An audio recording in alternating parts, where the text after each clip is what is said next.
if one thing has characterised the last, 6 months, arguably 18 months of Nicola Sturgeon's leadership, it's the kind of, look away, there's nothing to see here vibe.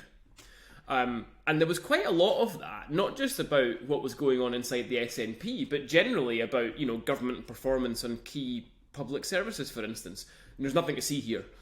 We're better than England. It's fine. Stop talking about it. Stop criticising us. All that stuff. And that was a feature.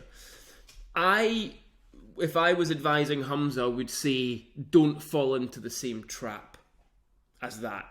And I thought aspects of that video message did risk falling a little bit into that trap. Nothing to see here. Everything is fine. Let's just move on. Look at how great a job we've done in the first week. I think that is an issue that they need to just tinker a little bit with the tone. I think one other thing that emerges from it for me is a question of audience. They're no longer talking, or they shouldn't be talking to the same people they were talking to before the result of the leadership contest was announced. It's a different audience now.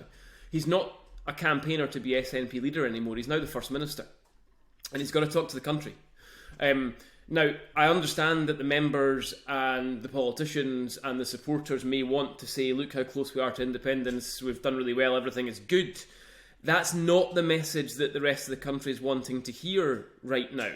So I'm not saying he ignores the first group of people. He's the leader of the SNP. He has to pay attention to the first group of people, but he's also now the First Minister.